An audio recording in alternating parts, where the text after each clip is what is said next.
بسم الله الرحمن الرحیم. د شال ټلویزیون درنو او قدرمنو لیدونکو بیا هم ستړي مشئ. د یوې ځانګړې مرکې په لړ کې له ښه بخته په نننۍ ځانګړې شوې مرکه کې د افغانستان د کرکټ بورډ اجرایوي رئیس ښاغلی نصیب خان زدران راسره په دې ځانګړې مرکه کې شتون لري او د افغانستان د کرکټ د تیرو کلونو او پر روان وخت کې چې کوم پلانونه لري په همدې مورد انشاءالله له ښاغلي خان صاحب سره ځانګړې مرکه لرو. د هر څه وړاندې خان صاحب محترم ستړي مشئ. ډېره مننه چې موږ ته وخت راکړ د مرکې لپاره. بسم الله الرحمن الرحیم. د راتګ نه مننه. ښه راغلاست ته وایم تاسو ته او تاسو درنو لیدونکو ته سلامونه او نیکې هیلې وړاندې کوم. ډېره زیاته مننه. پوښتنې به یو څه وروسته کو مبارکي درته وایو. د افغانستان د ملي لوبډلې د شپږم ځل لپاره د سیریز د ګټلو لومړی به همدا مبارکي تاسو لیدونکو ته ورکړئ. ډېره مننه. خدای تعالی دې وکړي چې دا بریاوې همدغسې دوام ومومي. په همدې هیله لومړۍ پوښتنه همدا ده چې ستاسې په راتګ تقریبا شاوخوا 3 کاله کېږي. ستاسې په دغه کاري موده کې د افغانستان د کرکټ بورډ عمومي په کل کې لوی لاسته راوړنې څه دي؟ زه چون داسې وخت کې راغلم چې نظام بدل شوی و او اداره نوی وزم نوی وم او په داسې وخت کې د دې ادارې ژغورل دغه زما فکر لویه لاسته راوړنه وه، ځکه چې موږ کرکټ بورډ دی په ICC باندې پورې تړلی دی. نو تقریبا 18 میاشتې موږ بغیر د ICC د پیسو کار وکړو. هغه وخت کې داسې وخت اداره موږ ته لاسته راغلې وه چې نو کوم سپانسر چې اوس تاسو په لباس باندې وینئ نو دغه و. نو تقریبا دا اوس چې لوبډله ده ممکن بعضو لوبغاړو د هغې نه مخکې ډیبیو کړی وي خو دا اوس بعضو پوزیشنونو باندې چې بعضو لوبغاړي دي دغه نو لوبډله الحمدلله ځوانه شوه، سپانسر هم پیدا کړل. یا که په هغه وخت کې تاسو لوبې لیدلې نو نسبتا د هغو هیوادو سره کمزورو هیوادو سره نو موږ الحمدلله په دې بریالي شو د هر هغه هیواد سره لوبې وکړو. بعضې خو دي چې سیاسي مشکلاتو د وجې وایي چې موږ د افغانستان سره لوبه نه کوو. د ټولو لویو لوبډلو سره موږ لوبې برابرې کړې. الف لوبډله ډېر ځوانان به په دې انتظار باندې وو د کورني کرکټ یا ډومسټیک نه چې موږ ملي لوبډلې ته ورسېږو. بیا به داسې یو ناڅاپه د هغوی ملي لوبډلې ته رسول ډېر مشکلات د ځان سره لرل. الف لوبډله الحمدلله په داسې شکل کې موږ جوړه کړه چې آسیا کپ یې وګټو. همدغسې ملي لوبډله که وګورئ تېر نړیوال جام کې 2023 او 24 کې تر سیمي فاینل پورې ورسېده. د دې سره اداري اصلاحات هم راوستل او بیا په کورني کرکټ کې موږ ډېر کار وکړو، ډېر تغیرات هم راوستلي. ځینې پوښتنې مې کېدای شي همدې موضوع اړوند وروسته بیا وکړو. د افغانستان د کرکټ ملي لوبډلې یا د ابدالیانو تاسو وړاندې یادونه وکړه او د ملي 19 کلنې لوبډلې لپاره راتلونکي کال لپاره تیر کال خو تیر شو د ایمرجنګ په سطح باندې افغان ابدالیانو ورته ولې وګټله ملي لوبډلې نړیوال جام کې تر نیمه پایلوبې پورې لاره پیدا کړه. 19 کلنو آسیا جام او له هغې وړاندې ټرای سیریز اتلولي ترلاسه کړه. راتلونکي کال لپاره دغه لوبډلو لپاره داسې هغه ایونټونه چې د ICC لخوا برابر شوي دي د مشخصو لوبډلو سره تاسې خبرې کړي دي؟ لومړی خو باید دا خبره وکړم ته ICC یوازې موږ ته نړیوال جام شو، چمپیون ټرافي شوه، ټیسټ چمپیونشپ شو یا د 19 کلنو نړیوال جام شو، یوازې دا برابروي. نور د دوو هیوادو ترمنځ چې کوم سیریز کېږي لکه اوس چې موږ د زمبابوې سره د مخکې د افریقا او د بنګلادیش سره وشو دې کې ICC هیڅ رول نه لري. دوی فقط خپل سټاف افیشل ورته لیږي. نو د راتلونکي کال دپاره موږ د کال په پیل کې د اماراتو سره خبرې روانې دي تر څو د چمپیون ټرافي نه مخکې یو سیریز وکړو. بیا چمپیون ټرافي ده، ورپسې د آیرلینډ سره سیریز لرو، د پاکستان سره د 3 شل ورځو لوبو سیریز لرو، نیوزیلینډ او د بنګلادیش سره فول سیریز لرو، د زمبابوې سره د ملي لوبډلې شو. همدغسې د ابدالیانو دپاره موږ یو ټرای سیریز تقریبا چې کنفرم شوی دی 98% په دویمه دریمه میاشت کې به هغه ترسره کېږي په اماراتو کې. هغه د سریلانکا او آیرلینډ سره موږ په دې باندې خبرې روانې دي.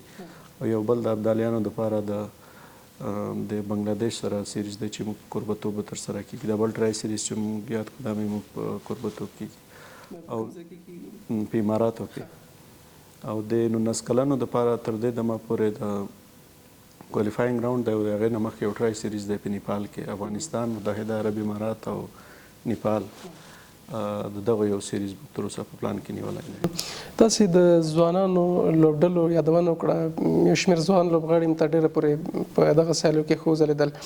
د افغانستان د کرکټ بورډ له لوري د شل ورځې او همدارنګه 500 ورځو سیالیو سربیره په ټیسټ لوبو کې دا اوس مهال چې روانه اونۍ پیلېږي، یو شمېر ځوان لوبغاړي هلته داخل کړي دي. له دې څخه مو لوی اهداف څه دي؟ بالخصوص که په ټیسټ باندې وغږېږو، دا خو د دې ښکارندوی دی چې الحمدلله موږ فرست کلاس لوبې دي دومره پیاوړي دي چې د ملي لوبډلو ته ښه ټیسټ لوبغاړي مو ورکولی شي. لکه اوس تېرو کې ما چې نومونه په یادېږي، عصمت عالم و، د بشیر په نوم یو بل سپینر چې موږ په اضافه کړی دی، ظاهر شهزاد. بالکل موږ لکه څه رقم پخوا به افغانستان په دې یادېدو چې د شل ورځو لوبو ښه لوبډله ده، الحمدلله په دې وتوانېدو چې هغه یو ورځنۍ هم ډېره ښه لوبډله جوړه کړو. همدغسې ټیسټ کرکټ ډېر زیات مهم دی، خو بدبختانه موږ کم هم کړی دی او د ټیسټ څه رقم چې باید لوبغاړي ولرو تر اوسه هغسې په ټیم کې نه وو. نو هدف مې دغه و چې لکه څه رقم د شل ورځو یو ورځنۍ ښه لوبډله جوړه شوه، په دغسې ټیسټ هم دا لوبغاړي راولو، په دې باندې باور وکړو څه رقم چې دوی په شل ورځو یو ورځنیو کې یو ښه نتیجه ورکړه، همدغسې په ټیسټ کې هم دوی ورکړي. هغه باور څومره چې په ځوانانو تاسې کړی، اداره څومره ډاډه شوې ده د دوی، هغه باور ځای په ځای شوی؟ باور رښتیا درته وایم، موږ نن پرون مې د صدیق اتل یو هغه مخې ته راغی د کیریر په باره کې 2023 کې د ده ایوریج چې وفکر کوم 14 و او اوس 53 دی. همدغسې که عظمت الله عمرزی راواخلی، هغه هم په لومړنیو 10 یا 15 لوبو کې هغسې نه و. عبدالمالک موږ A ټیم ته هم ورکړو، په هغه کې داسې ښه ونه که څه هم ده په کورني کرکټ کې دومره رنزونه جوړ کړو چې موږ بیا مجبور کړو چې A ټیم ته بیا راولو. خو باور ځکه ضرور دی پې چې لومړنۍ هغه نړیواله لوبې په هر چا باندې فشار وي. اول خو باید یو لوبغاړی چې تر نړیوالو لوبو یا نړیوال سټیج پورې رسېږي باید د ده پرفارمنس دومره ښه وي چې کرکټ بورډ یې سلیکشن دې ته مجبور کړي چې دی یې راولي، دومره په اسانۍ سره رانشي. چې یو هلته دی یې راورسېږي بیا باید په ده باندې باور وشي، په یو 2-3 لوبو یا په یو 2 سیریزونو باندې قضاوت په ونه شي. نو د کوم نومونه چې ما درته واخیستل دوی ته الله تعالی استعداد ورکړی او دغه کرکټ بورډ په دوی کې لیدو، خو مسلسل باور پوه شو. نن الحمدلله دوی ډېر بهترینه لوبغاړي دي. همدغسې دا نور به هم چې راوستي دي، دوی ته هم وخت ناوخت په ملي لوبډله کې کله داسې یو نیم ضعیف ټیم سره چې مخ کېږو یا په A ټیم کې به دوی ته دوامداره چانسونه ورکوو. نو کوم لوبغاړي کې چې وړتیا وي موږ مخکې هم باور په کړی، په راتلونکي کې به هم په کوو تر څو چې داسې نتیجه ورکړي لکه د یو څو لوبغاړو چې ما نومونه درته واخیستل دوی ورکړي. بله، بله مهمه پوښتنه چې له څو میاشتو د افغان اتلان په ځانګړې توګه ابراهیم ځدران یادونه وکړو، ورسره څنګه ګربز، مجیب، را روان ایونټ مهم دی چمپیون ټرافي. آیا دغه درې لوبغاړي به تر هغه وخته پورې لوبډلې سره یوځای شي؟ ځکه مهم پړاو دی او افغان لوبډلې مهالویش هم څومره چې فکر کوم خپور شو پاکستان کې به افغان لوبډله 3 سیالۍ ترسره کوي، په دې اړه معلومات راکړئ. و الحمدلله موږ د ابراهیم سره خو بیګا هم زما خبرې وشوې، هغه اوس خپل پریکټس هم شروع کړی دی. او په دې خاطر باندې چې چمپیون ټرافي ته هم ابراهیم او ګربز او مجیب دوی سره موږ ځکه لږ آرام ورکړو د یو ورځنیو لوبو کې. ګربز خو که څه هم لږ ټپي و، خو موږ د دوی ځای ناست هم درلودل، صدیق او عبدالمالک، دغسې مجیب په ځای غضنفر و. نو یو خو دوی ته چانس ورغی، بل هدف هم دغه و چې دوی چمپیون ټرافي ته ښه آمادګي ولري. نو زه څومره معلومات لرم انشاءالله درې سره چمپیون ټرافي کې وي. یو بله مهمه پوښتنه، افغان کرکټ بورډ هم مخکې ویلي وو، په اول سر کې هم تاسې یادونه وکړه چې چمپیون ټرافي نه مخکې موږ یو څه خالي ګاه لرو. کرکټ بورډ فکر کوم زما څومره معلومات دي ویلي چې دې نه مخکې موږ زرغون جام تر نامه لاندې سیالۍ به ترسره کوو. لوبډله کله چې بیرته هېواد ته راستنېږي شاوخوا یو میاشت وخت لري څه کم او زیات. آیا زرغون جام سیالۍ به په خوست کې ترسره کېږي که نه؟ په دې باره کې موږ تېره ورځ هم د لوبډلې د سټاف سره خبره کېدې، دغه باندې بحث و.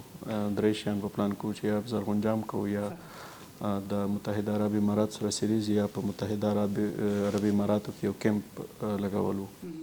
نو دا ټیسټ سیریز چې کله ختم شي موږ د زمبابوې سره تر هغه پورې به انشاءالله په دغو دریو کې یو اعلان کړو چې موږ دغه کوو. بله مهمه پوښتنه هغه ده چې د افغانستان کرکټ بورډ له لوري چې د خلکو هم تر ډیره پورې انتظار ده او د مینوالو هم انتظار ده او دا پوښتنه ما سره هم ځکه ضرور ده چې د لوبغاړو اکثره دې ته اندېښنه ده د افغانستان غوره لیګ یا APL سیالۍ سږکال ولې ونه شوې او که ونه شوې علت یې څه و او څه مو پلان ده چې څه وخت به ترسره کېږي؟ باور وکړئ ډېر کارونه داسې دي چې بیا په د اوس خو الحمدلله وضعیت ښه شوی دی. ما لکه درته وویل چې لومړنۍ 11 میاشتې که موږ بغیر د ICC او د ICC د پیسو نه کار وکړو، په هغه وخت کې ما هدف دغه و چې ملي لوبډله راښه کړو. APL هم وکړو خو هغه اوس وروسته یې موږ د پروډکشن او د رسنیو کوم حقوق چې د دغه خپرولو قرارداد وشو، دغسې شپږیزه تاسو ولیده سږکال الحمدلله ډېر په عالي ډول وشوه. د نړیواله لوبې و د دې سره سره موږ په APL باندې هم کار شروع کړی و، هغه داسې نه و چې درېدلی و. نو د APL ډېره اوږده پروسه وه. تاسو هم خبر یاست چې په کله چې لومړنی ایډیشن یې شوی په هغه کې مشکلات و، د هغې نه وروسته بند شوی و. نو دا مشکلات رفع کول هم اسانه نه وه. بیرته هغه باور ګټل د لویو شرکتونو یا دلته چې پانګوال دي دا اسانه خبره نه. اوس الحمدلله هغه باور موږ وګټو، عملا په میدان کې ښکاره شو په دا 2-3 کلونو کې چې افغانستان کرکټ بورډ له پخوا نه ډېر ښه شوی دی. نو اوس هم په قرارداد باندې کار روان دی. موږ طرفه کوم شرکت سره چې قرارداد کوو هغوی ته هم قرارداد لیږلی دی. انشاءالله په د 15 ورځو کې به دوی راولېږي بېرته. نو 2025 کې به انشاءالله ترسره شي، خو په اخرنیو میاشتو کې. بله، یو بله مهمه پوښتنه په نور نړۍ کې څومره چې لوبغاړي مخکې راځي هغوی طبعا په کور دننه لوبغالي لري. افغانستان کرکټ بورډ هم په تېرو څو کلونو کې ستر ایونټونه په کور دننه کړي دي. میدانونو په اړه راته ووایي چې لوبغالي چې کوم پخواني دي د هغو په اړه مو نوي کارونه ترسره کړي دي یا د هغه په اړه معلومات راکړي او له هغې ورخواته د نویو لوبغاړو په اړه کرکټ بورډ وخت معلومات ورکوي، د هغه په اړه معلومات راکوي. زموږ پلان اوس دا دی کرکټ بورډ د راتلونکي دپاره چې د شته میدانونه ورغو او که اضافه چې جوړو هغه نوي اکاډمیانې جوړو.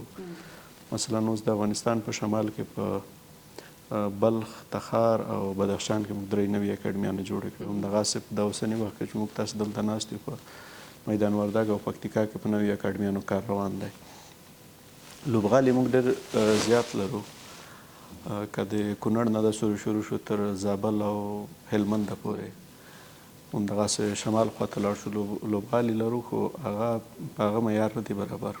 یو 2 لوبغالو مثالونه زه درکړم. اوس په لغمان ته زه خپله 2 وره لاړم، هر شی هلته شته خو میدان کې چمن نه و. همدغسې د پکتیا لوبغالی و، هلته هر شی پوره و خو میدان یې نه و برابر. دغسې د لوګر او په زابل کې مشکلات و، په هلمند کې دغه ټول موږ وګرځېدو چېرته چې پویلین کې مشکلات وي یا د بیا رغونې کار و هغه هم وکړو. په لغمان کې چمن وکرل، بل کال ته به انشاءالله هلته لوبې کېږي. پکتیا کې تېر کال د انټر کلب لوبې وشوه، بل کال ته به په لوګر کې دغسې. دا خو هغه تېر کال کې چې موږ وکړل. راتلونکي ته موږ دا په پلان کې لرو. اوس وخت کې د یو شرکت سره موږ خبره روانه ده چې د نجیب ترکي میدان ته یو ډیزاین جوړ کړي، د پویلین د سټینډونو همدغسې د شپې لایټونه چې دي هغه او چوکۍ هم د چین یو شرکت دی د هغه سره خبره روانه ده. د تېر 2 شپې مخکې ما متحده عرب اماراتو ته سفر وکړو. هلته د دوی د ابوظبي د کوم سپورټ مشر چې دی هغه سره مو ولیدل. د دې نه مخکې ما قطر سره قطر دلته سفیر دی هغه سره مې وکتل. هند سره هم دغه خبره کړې دي. یو ډیزاین ورته جوړوو، د دې دپاره یو ډونر پیدا کوو چې کار سره وکړي. که هغوی چا کار وکړم کور ودانکني افغانستان کرکټ بورډ به سږکال خپله انشاءالله د نجیب ترکي میدان باندې کار شروع کوي تر څو یې نړیوال سټینډرډ ته ورسي. 4 میدانونه لوی چې دي مو په پلان کې دي.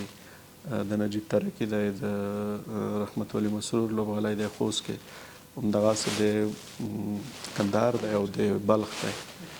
نو دغه 4 میدانونو ته هم بل کال ته اراده ده چې اپګریډ یې کړو یا یې ښه ورغوو تر نړیوال سټینډرډ یې ورسوو. کابل الوخیلو کې هم موږ ته دولت ځمکه راکړې وه، خو متاسفانه چې د دریم کال دی موږ یوازې دومره کار پکې وکړو چې هغه ساحه هم راخپله کړه جال هم ترې تاو کړو بیا د ځایي خلکو د طرفه یوه حقوقي دعوا راپورته شوه نو موږ هغې ته منتظر یو چې هغه دعوا ختمه شوې نه وي نو ته یو کار هم نشي کولی موږ زړه خو دغه وه تر ټولو اول په کابل کې په دې لوبغالي باندې کار شروع کړو هلته حقوقي دعوا د هغې ته موږ منتظر یو دا دریم کال دی تقریبا همدغه سره روان یو مینوال تر ډیره پورې یو د هغو پوښتنه به زه تاسې نه وکړم هغوی افغانستان کرکټ بورډ که چیرې غواړي بهرنۍ لوبډلې راولي یو باید معیاري لوبغالی جوړ کړي افغانستان کرکټ بورډ له ښه وخته مخکې تاسې یادونه وکړه څو ولایتونو کې لوبغالو باندې کار روان دی د نجیب ترکي لوبغالي په اړه معلومات راکړي د دې کارونه څنګه داسې ځنډ کېږي که څه هم تاسې لږ مخکې اشاره ورته وکړه علت یې څه ده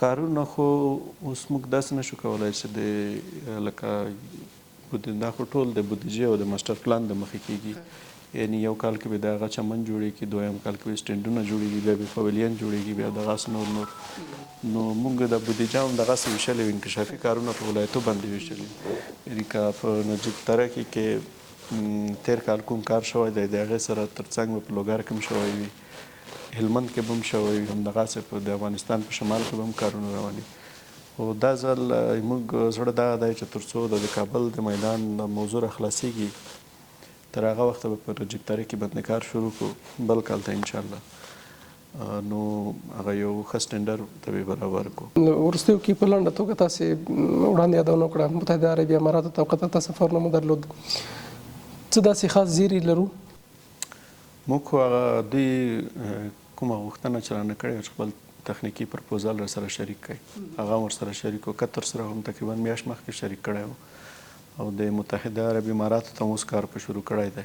هغه یې ورسره شریکوو خو لکه ما مخکې چې درته ووایي چې افغانستان کرکټ بورډ په دې فکر باندې دی که دوی وکړي د ډونران دا خو به ډېره ښه شي او که دوی هم نه کړي دا یو څو میدانونه دي دې باندې انشاءالله خپله کار کوو خو دا شی باید په پام کې ونیول شي ممکن د کرکټ د مینوالو یا د ولس په ذهن کې دا خبره وي چې سره د دومره بودیجې په دې میدانونو باندې کارول نه کیږي اوس که موږ سږ کال لوبې وګورئ صرف د 2024 کال څومره لوبې شوي دي بیا د افغانستان په کوربتوب څومره شوي دي او 2018 یا 13 یا پخوا ته چې لاړ شئ په هغه وخت کې که څه هم بودیجه کمه وه نو په نړیوال کرکټ باندې موږ ډېر زیات مصرف کیږي د افغانستان په کوربتوب یو بیا په دریم هیواد کې کیږي مثلا متحده عربي امارات یا په هند کې موږ ډېر زیات مصرف کرکټ په لوبو باندې شوی دی بله د افغانستان کرکټ بورډ اجرایوي رئیس ښاغلی نصیب خان زدران ډېره زیاته مننه چې اشال ټلویزیون ته مو وخت ورکړ او هغه پوښتنې چې